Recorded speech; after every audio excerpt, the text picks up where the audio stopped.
Okay, I will introduce a bit. First, thank you very much to Elena and Domenico because we know the hard work it is to organize such a conference, and I think it is really fascinating, I think. And at the beginning of the conference, at the end of the first day, we were saying with Tirsit that when you go to a big conference, when you talk at the last, it's a pity because you are not free. If you talk at the beginning, it's better. But on that kind of conference, it is better to talk at the end. Because every day we were discussing about what you said, and you will recognize yourself, I think. What you said, most of you, really triggered discussion that we had when we were working, we work hours, when we were working, and it makes us think a lot about our topic, which is a new topic. And again, I want to thank Elena. Sorry, Domenico, I didn't know each other at that time, for your capacity to make people, to raise people interest on some topics, and and you know this project was an opportunity for us to work on this topic, which we were talking about, I can say 1 year, and telling, it could be nice if one day someone work on it. So when we were coming here at this conference, Elena said, send us a title. We say, shall we present something? And we immediately say, yes, we will work on it. Okay? And then we start our work. I was in Ethiopia. We start to do a field work that Tirsit will talk about. The title is not so good, but you will see the content. What we will do, first, Tirsit will give a biography of one Ethiopian midwife. I will not say traditional midwife because, you know, traditional modernity comes from the binary colonial ideology, and it has a lot of value laden with it. And we are very lucky because there is a very nice word in Amharic to call these people, which is Yelem Dawalaj. I'm a teacher. Yelem Awalaj. And Awalaj means not akushas, not the one who deliver, the one who makes deliver. This is Awalaj. Yelemd means Yelem through habit or through practice. So it shows also how they learned, where their knowledge come from. You see? So we will use the word Yelem Dawalaj to say bird attendant today. We prefer use the Ethiopian term. Because also the woman we will talk about was calling herself Lam Dawalaj. So Tirsit will present her biography, and after I will present the sources that we have, what kind of question we can ask to these sources, and where one sources can lead to another source, etc. So we will try to put you at the heart of the craft, of the factory. I don't know how to tell it. Tirsit, the floor is yours. Okay. Thank you, everyone. Actually, it's an opportunity for me to work something historic because by training I'm social anthropologist, but it's just a new field of study for me. But with Pierre, we tried our best to understand what kind of microhistory that we can produce, particularly to this workshop. Then in the meantime, we will think about expanding the work. So the woman that I am going to speak about is my grandmother. So I have been raised with her until I was 15 years old. So her name is Minalemenzi Dennekal, and she was born in Addis Ababa on 1931. So her mother was a merchant and traditional birth attendant, and her father was a soldier. So as a young woman who was from middle class, so she used to go with her mother when she went to to help a woman to deliver their children. So this is how she found the interest of being a birth attendant at that time. She was born in a place called Arat Kilo. For those who know Ethiopia, Arat Kilo is like a downtown. Maybe John Nicola knows it well. So at a woman who is from a downtown and who is really passionate to work such kind of activity was very strange for her, because her sisters were following the footsteps of her mothers as a merchant, not as a birth attendant. But her mother didn't push her, rather she encouraged her to follow and to see what's happening there, because just to keep her interest. So this is how she became interested to do that. But when she became 20 years old, so she totally focused on that. That means independently she tried to assist a woman who were in delivery. So she has two children, so two daughters, my mother and my aunt. So we are 6 in number. That means my brothers and sisters. So 6 of us were birthed by her assistants, right? So as a young girl who was raised with her, so I tried to understand her activities. So she's everybody, people will knock our door, and it can be at the middle of the night, it can be at any time of the time. So but she never insisted to go there. So even sometimes we didn't know where she's going, with whom that she was going. But at that time, since I was very little, so my elderly sisters, they were accompany her just to see where she was going and how long that it will took her just to complete the work, right? So what I remember was, even most of the time she came back without any payment. But she was satisfied, she wanted to talk more about what was happening to that mother, how the labor took, and the family, the size of the family, and many things about the women that she assisted for delivery, right? So this is what I understood when I was a child. But when we grow up, there were some dynamics.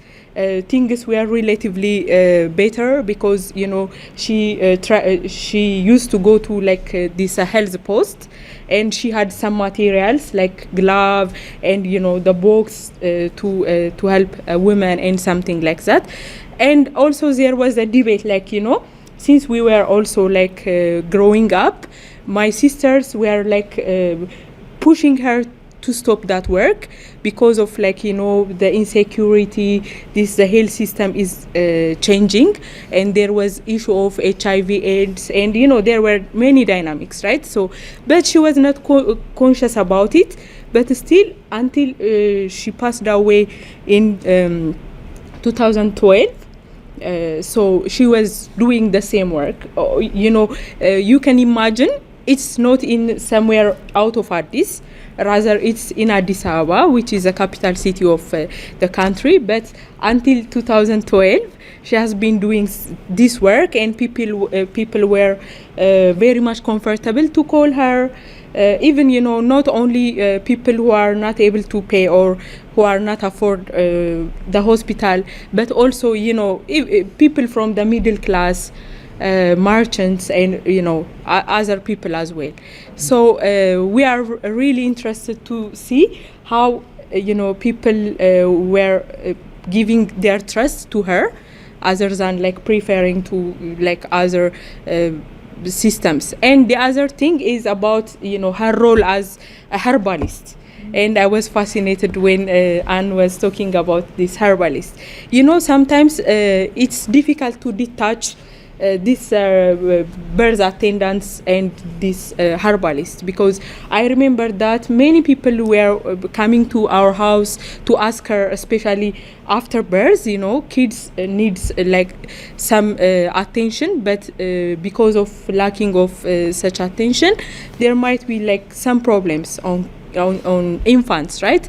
So I'm not quite sure about the English word, but there is like fracture on their shoulder, and at that time maybe infants may resist to take a breast milk and something like that. So many women after the birth were coming to our house and asking her for help, and I remember that she has nothing to do with herbalist at this time, but she will suck like their stomach, and plenty of blood was like getting out of that. So at that time they will be cured, and they stop crying, and the mother become happy and something like that.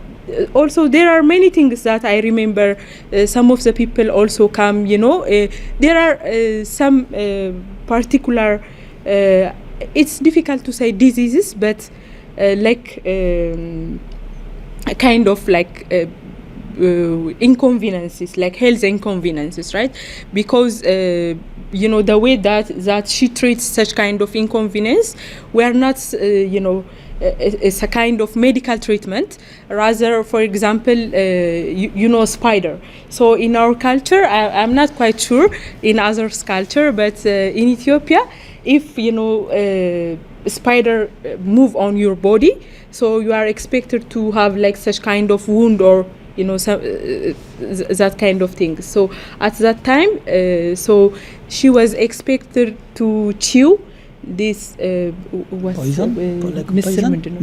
Yeah. Poison? No?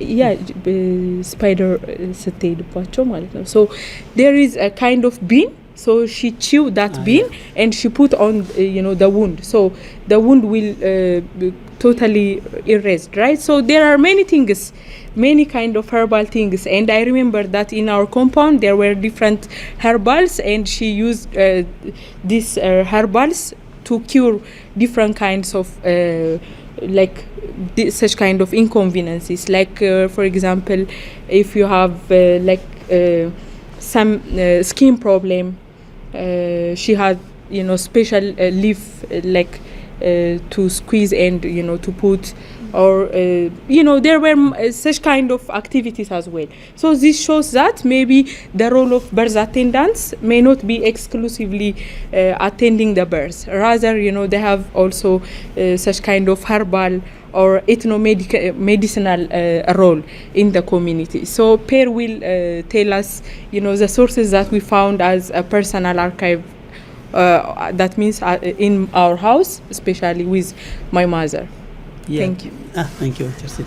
And so don't hesitate to cut me, to add things and to correct. So we spent a full day. It was nice, Sunday, with Tirsit aunts, and they show us all the material they kept at home. And we discussed all the afternoon about all that things. So first, this is a newspaper article. The newspaper is Sertoader, the Proletarian. It was under the Derg regime, the communist regime. So it was written in the middle of the 80s. So it is a portrait of three Yelem Dawalaj, birth attendant, and she is the one. Okay? So she is telling in this article, this is based on interview, she is talking about her work ethos, about why she work, etc., etc. I will tell you more detail. There is one more. This is specially on her. This is these 2 pages. This was written at the beginning of the 2000s, and we forgot to tell something. So she started to work from the mid-40s to 2010 until she. So we have a half century of history through her life. So I will tell you more about the context later on. Here you can see interesting things. This photo will show you later on. Here she is with a lion. Did symbolize their power for the journalist. This is Tirsit who told me this. It's not power. It is the emperors. Lion. It is the emperors who were with lion. So the journalist took her with a lion. You see, and she say in this article she used a lot a word which is yechunk megalagal. She say, I'm working to give relief. To put women out of stress and out of difficulty. This is my duty. So to support the other woman. And the journalists say, oh, are you paid? she said, if people want to give me something, they will give me something. But I'm happy to give relief. This is my salary, to see a baby and to give relief. Tirsit, you told me and your aunt that mostly people were giving her like 20 birr, which is few money, or clothes, food, floor. They were paying as they can. Okay. She has materials here. Look, it is a box in metal. That means it was the oldest one. After, she has another box that I will show you later, because we see our material, but we have photo of all our material thanks to your mother who keep everything. Okay. What I wanted to tell, we want to situate this press article that are especially about her on other press articles who show the role of women in the Ethiopian welfare state. Because Ethiopia was not colonized, but after the Second World War there was the same like developmental colonialism. Under Haile Selassie regime it was the welfare state, the developmental state with Haile Selassie. Okay, so the role of women in care was very important, and also how to raise baby. So this is Menen. Menen is the name of the Empress of Ethiopia, the wife of Haile Selassie, and here there is written the journal of the woman and the youth. Minorization of women, we know that trend. But in this kind of magazine, you will see, this I will show you later. It gives contradictory image of women and their roles. On one point, they will be minorized, the woman and young and youth magazine. You will have article like a poem which is the good woman, the other poem which is the bad woman, and on the meantime, other articles, I think I have one, who say, women are by nature equal as men. And on this article, there is written that women are as clever. We know it, but at that time, it was in the 60s, maybe. Beginning of the 60s. Like Kewan Belainet, they are superior to men. And it said they are as clever, as strong, etc., etc. So in the same magazine, you will have this contradictory image of women, you see. I wanted to show you that one because they are the nurses. And every time, in many newspapers, in daily newspaper, you have photograph of nurses, and the cap they have, they are in white and they have a cap. The cap, my Ethiopian friends may correct me, it is the emperor and the nobility who wear the cap, normally. And it was the uniform of the nurses. And as some old people who were nurses told me, when I was 15, it was very glamour to see this nurse with that clothes. It attracts us to become a nurse. C'est la classe, quoi, quand même, comment elles sont. Voilà. Okay. This also, you see the nurses. And this is Princess Tsahai. Princess Tsahai is the daughter of Haile Selassie, and she was a nurse.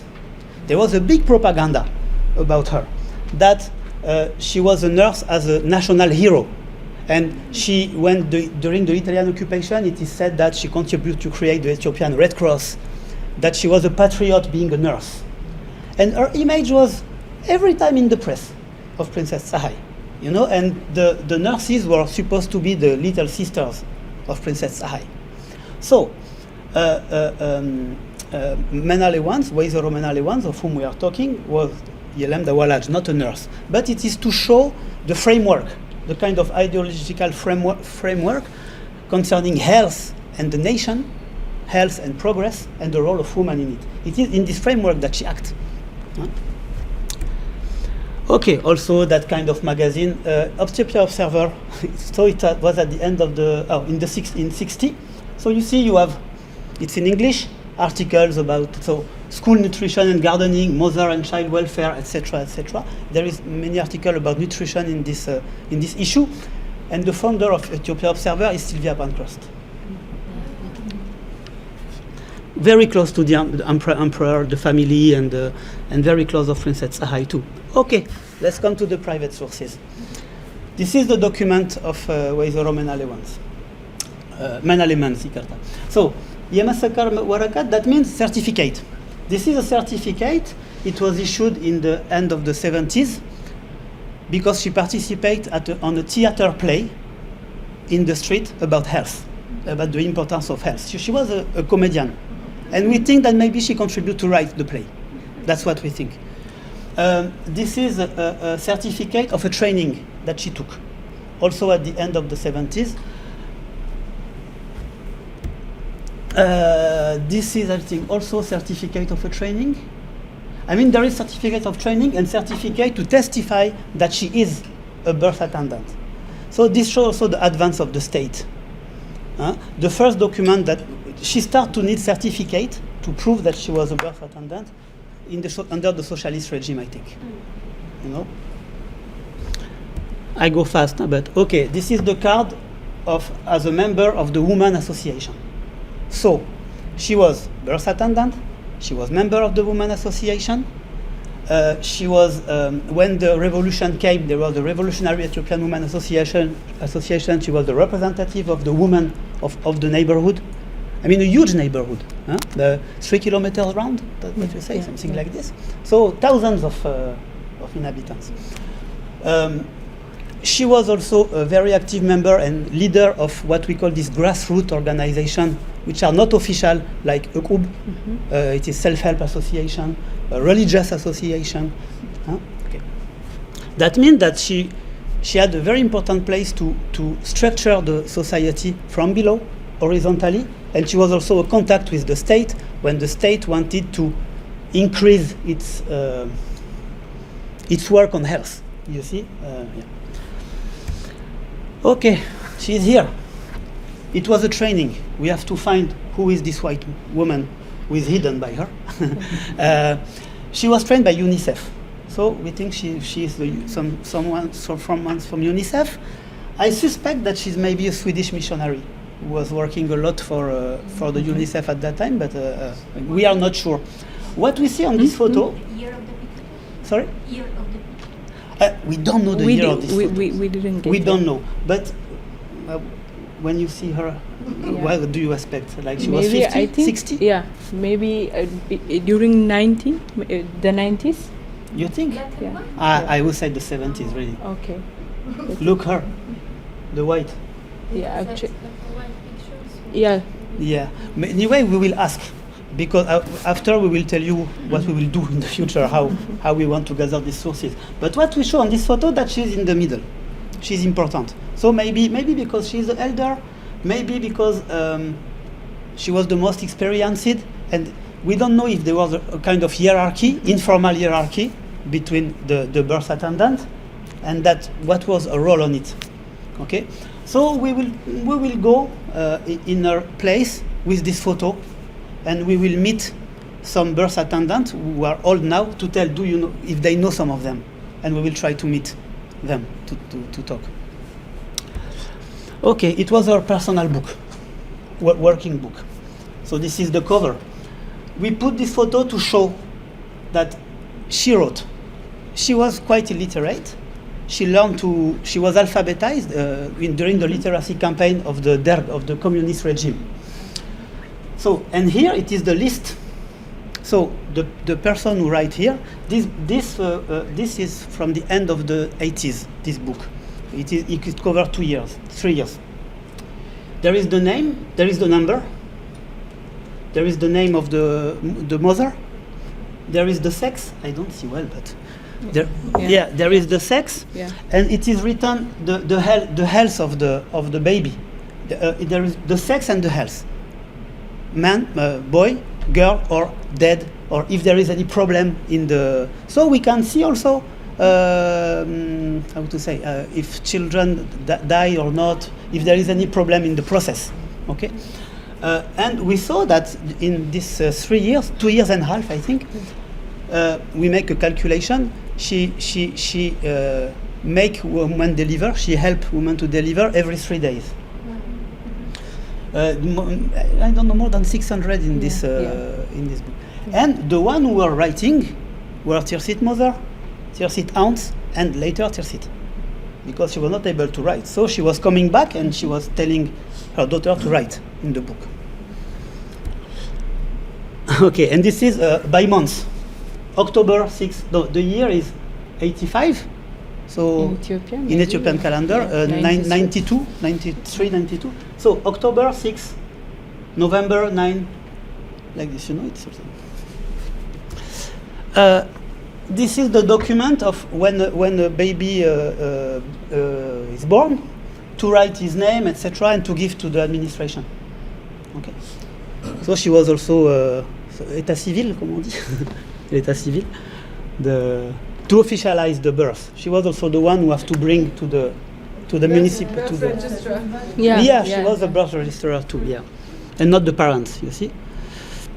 So what is written is the name. the day, the name, etc. The place they live. Okay, it is her material that UNICEF gave her in the 80s. Okay, so still there is the box and there is the material here. Okay, so it is what a modern material. So the question was asked to Anne before. She was both. She learned with her mother. She learned with practice. She didn't know how to read and write. But during her career, when started from the 70s, when the state wanted to control this, she became trained by UNICEF, by the Ethiopian Women Welfare Association, who was an association of Ethiopian ladies, I mean elite women who were training people like her. So this is all the material that she had. This is the new thing to listen to the baby. It was the old one, a piece of wood, very little, like bamboo, like bamboo. Yeah, it's very made from little bamboo. to listen on the belly. Okay, this was a Yelem Dawalaj Mamaria. It is a textbook. I mean a book to learn how to do it. And this is the Ethiopian Women Welfare Association who did the book. That means there is no date on the book, but this association was active before the Dark Revolution. So probably it is from the 60s or early 70s. So in this book you have, it is very big, more than 100 pages. So you have documents like this. This is all the process. Yeah. And Just to add. Yeah, please. Yeah, this book was prepared based on her. Here, she's my grandmother, so it's just like a documentary, and she used to teach as if it was like a video, it's just like a documentary. It started from when she left her house, so. This is the one who she's the one who participated in the book. Like a roman photo, like a novel photo. And we took only 2 because we don't have too much place. But there is 10 pages, I think, where we see all the process. Her leaving the house, making everything. You see. And okay, and this is still the same. What you should do after to clean the breast, all the things. And there is also in this book technical. Biological information like this, for example. But there is plenty of it. Okay, this is the last one, I think. Yes, this is the last one. And this is, at the end of her life, she wrote to the administration telling that I worked it all my life as a birth attendant. I was also working every Thursday at the health center.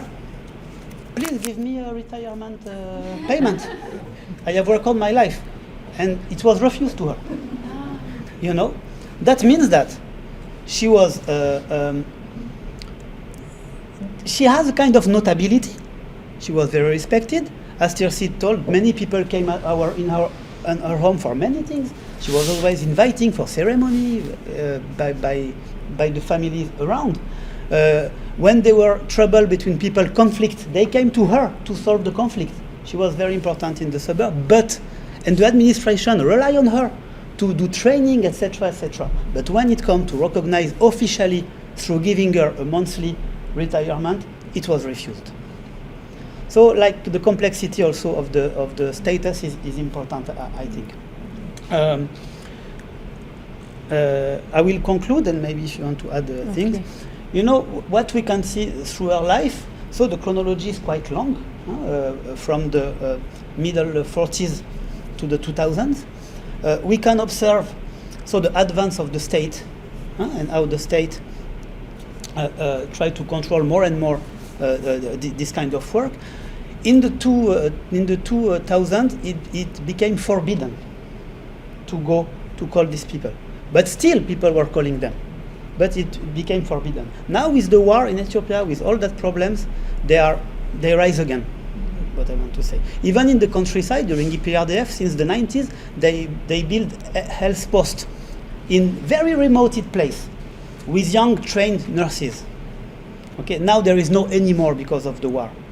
So this is in the countryside, the birth attendants get their important role again since 4 or 5 years.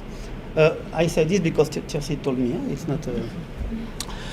So we want to do microhistory. What we mean by microhistory? I am quite annoyed when people talk about microhistory to say little object. Microhistory is to build the macro through the micro. Let's be clear with it, you know.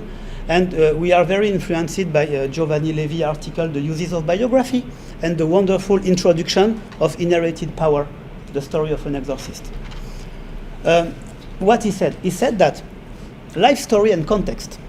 Context is not here to explain the life story. The life story helps to understand the context and reveal elements of context that we will not know before. Context is not a given. Context is built, and broader dynamics are built through the life story. So this is very important for us. When we talk about agency, this is not only how people manage to get agency within norm. This is also how norms are contradictory and how people can play with these norms. You know. Third point of microhistory: what is the case? What is the status of the case in study? Is Weizero main elements? Is she representative case? Did she resemble all the other birth attendants, or was she different? Was she unique? And even if she is unique, it shows what was possible within the norms. If she can do it, it means that it's possible. It shows the limits of what is possible. That's all, I think, for me. Yeah. So, yeah. And the geographical space is important too. In the presentation of it was I forget, but the presentation with the line, the neighborhood 200 meters from the house, Daniel. We want also to understand very well what was the geographical scope of our role in the society. And thank you. Just to add one thing, there was also another issue about emotionality of the carrier. So it's a very important thing, I think, because in 2000s in Ethiopia there was a big campaign about to stop maternal mortality and infant mortality as well. So that campaign was started because the number of despite there is establishment of health posts including in remote areas of Ethiopia, but still this maternal mortality rate was high at that time.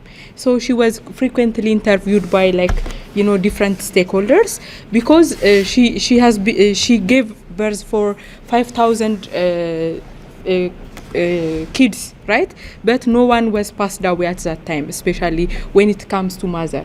But at that time, the reports from health posts were showing there was really increasing in number of maternal mortality. So this shows something emotional caregiving attitude and behavior of this tradition. Birth attendants, because in health posts nurses were quite trained.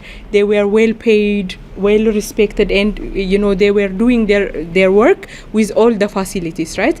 But when it comes to this birth attendants, everything was has a limitation.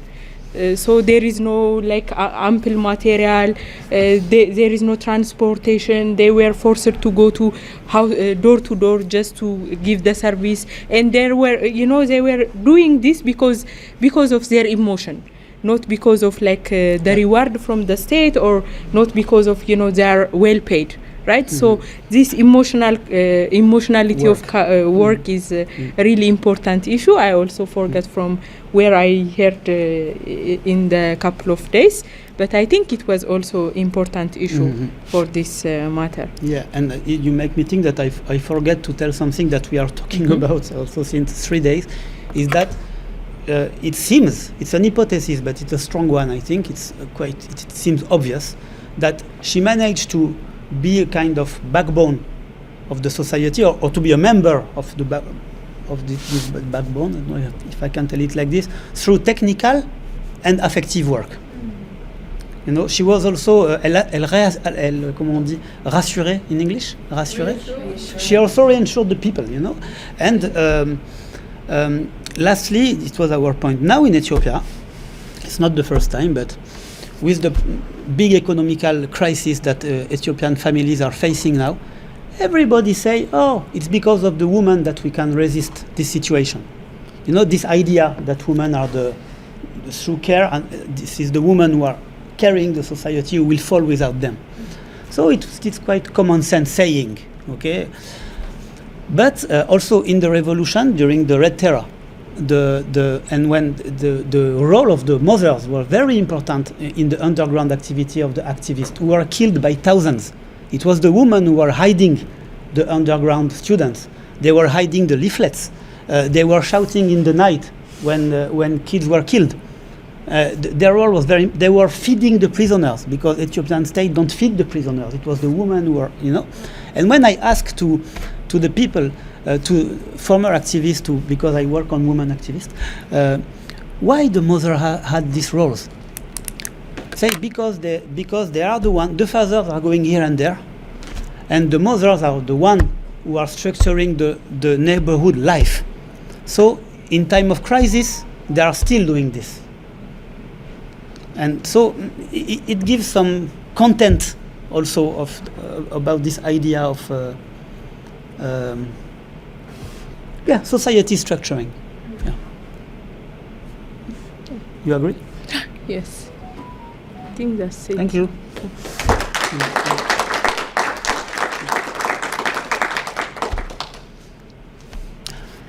Our project. Sorry. Yes, our project is to write a book. Yeah, no, it is very important. We will write a biography of her in Amharic, because we have the luck to meet Noor in May, and we have been impacted about your idea of popular history. So we want to Ethiopian readership like very much that kind of biography of popular history. So we want to write a biography in Amharic, and in May, one idea pop up in our mind. In May, we will go to the place where she was working, and we will do a public conference there, and we will record the conference to make the neighborhood participate in the writing of the book with us. We will not only do interview like this. We will also make maybe in the health center, maybe in the school, maybe we don't know, but we plan to do this.